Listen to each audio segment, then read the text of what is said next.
Hello, Bachu. Let's read this question.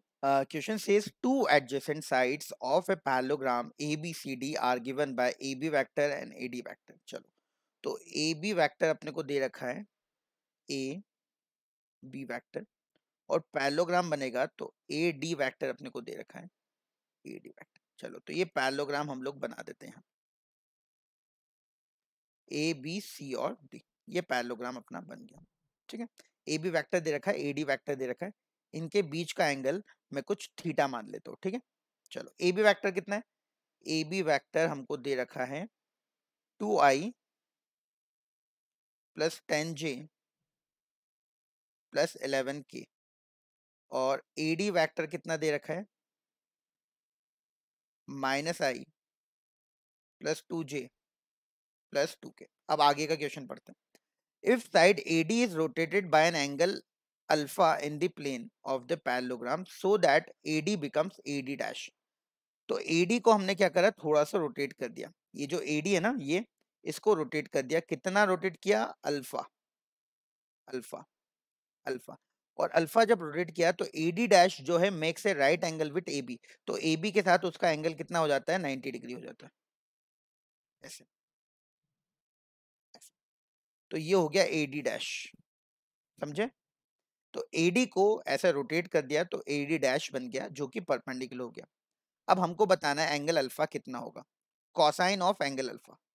तो solution हमको क्या बताना है? फाइंड, हमको बोल रखा है फाइंड कॉस अल्फा, ये बोल रहा है. ठीक है ना. अब ध्यान से देखो, थीटा प्लस अल्फा 90 डिग्री है 90 डिग्री बिल्कुल है ना. अब हम लोग एंगल थीटा तो निकाल सकते हैं. एंगल थीटा क्या है?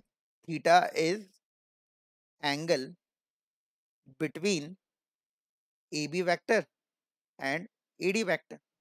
तो हम ये थीटा निकाल सकते हैं कॉस थीटा, जो कि होगा AB वेक्टर का डॉट AD वेक्टर के साथ divided by mod AB mod AD. तो बच्चों ये सीधे सीधे डॉट प्रोडक्ट देखो, I का I के साथ तो -1 और 2 -2, J का J के साथ 10 और 2 20, K का K के साथ 11 और 2 22 डिवाइडेड बाय. ठीक है, डिवाइडेड बाय AB का मॉड. तो AB का मॉड हो जाएगा under root of 2 square plus 10 square plus 11 square. AD का mod 1 square plus 2 square plus 2 square. ठीक है, ध्यान से देखना जरा.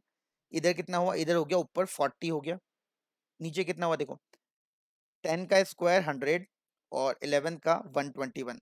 तो 100 और 121 हो गया 221 और 4 तो 225 और इधर अंडर रूट 1 4 और 4 तो 9. तो कॉस थीटा की वैल्यू देखो अपने पास कितनी आ गई. कॉस थीटा हमारे पास आ गया 40 अपॉन अंडर रूट 225 कितना होगा? 15 होगा. और अंडर रूट 9 कितना होगा? अंडर रूट 9 होगा 3, है ना. देखो 15 का स्क्वायर होता है ना, 15 5 10 और 2 है ना, 225 15 का स्क्वायर होता है.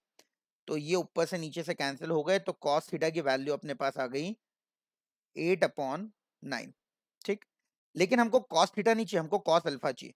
और हमको पता है अल्फा प्लस थीटा कितना होगा, हमको पता है अल्फा प्लस थीटा होगा 90 डिग्री. तो अल्फा बराबर कितना हो गया? 90 डिग्री माइनस थीटा. तो कॉस अल्फा बराबर कितना हो गया? कॉस 90 डिग्री माइनस थीटा, मतलब कॉस अल्फा बराबर कितना हो गया? Sine theta. अब कॉस थीटा हमको पता है तो साइन थीटा हम लोग निकाल लेंगे. ये अगर एंगल थीटा है, ये 8 हो गया, ये 9 हो गया, है ना. और ये हो जाएगा अंडर रूट ऑफ 72 माइनस 64, तो अंडर रूट ऑफ 8. तो साइन थीटा जाएगा √8 अपॉन 9. ठीक है, जो कि कॉस अल्फा के बराबर होगा. तो कॉस अल्फा हमारे पास अंडर रूट 8 अपॉन बच्चों बच्चों ये √8 नहीं आएगा, 1 मिनट, इसको हम सीधे से सही से लिख देते हैं. कितना आएगा देखो, अंडर रूट ऑफ 9 का स्क्वायर 81 माइनस 8 का स्क्वायर 64, ये होगा हमारे पास परपेंडिकुलर. तो परपेंडिकुलर कितना हो गया यहाँ पे? 6 और 1 7 और 10 17. तो ये होगा अंडर रूट 17। तो हमारे पास आंसर आएगा under root 17 upon 9 cos alpha की वैल्यू। देखते ऑप्शन में, ऑप्शन नंबर बी बिल्कुल करेक्ट है। आई होप आपको समझ आया होगा। Thank you very much.